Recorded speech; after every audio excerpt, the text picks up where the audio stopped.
I heard somebody recently say, if you're not concerned with the state of the world, you're not paying attention.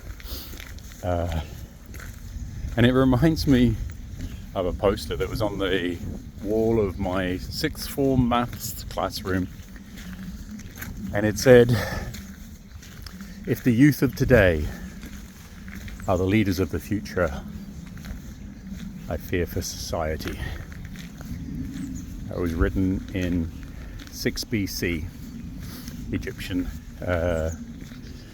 Egyptians being slightly pessimistic about the future. God, maybe they were right, maybe we got it wrong. But to me, what both of those tell us is stress and anxiety are a part of the makeup of the society that we have. Whether it's lack, whether it's conflict, whether it's the enlightened pressure of being all that you can. One of the catches that was pointed out to me as part of my training is something called New Age guilt, which you can have it all, you can manifest it, you can be everything that you want to, and if you're not, it's your fault. So even trying to be better can cause stress, because to me, my approach is that often stress is either the gap between expectation and reality, possibly the gap between your expectations of another person and reality, which is a whole other kettle of fish. Don't see many kettles of fishes nowadays, do you? I wonder what's happened to those. Or going slightly more stoic, I think it was Epictetus, and I'm sure that's not how you pronounce that, who said that it's not what happens, it's your desire to control it. It's the sense that there's, even since 6 BC in Egyptian society, they've looked at kids and gone, they're out of control, we're all doomed. And keep calm and carry on. That's what the poster and the teacup and the tea towel and the t-shirt all say.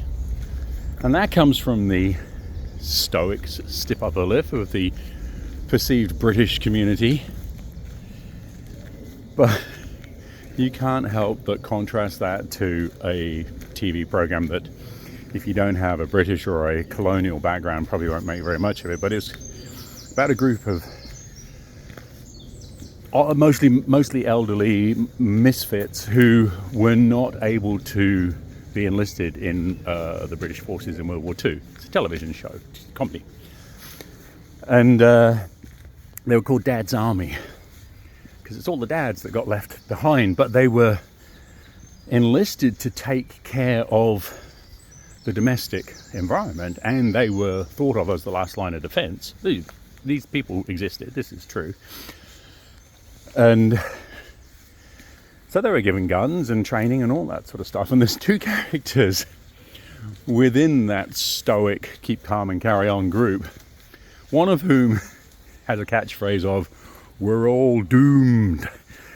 And another one who would run around frantically shouting, don't panic, which was generally a catch cry for the fact that things are going wrong. So what's fantastic about that is your psyche, and of course the writers of that comedy show knew this, your psyche has those parts to it. That we're all doomed, and don't panic, and keep calm and carry on. And to me, it's to understand that the anxiety and the stress has been there for millennia. And our ego, our psyche have evolved to try and keep us in the food chain, but sometimes we're flipping into behavior patterns that at best are not productive, at worst are maladaptive, And the catch is that if you wake up the next day and having survived it, your subconscious will put a big green tick in the box next to that behavior, and you are more likely to do it next time you're faced with a crisis. Anxiety, stress is everywhere. It is available to all of us if we choose.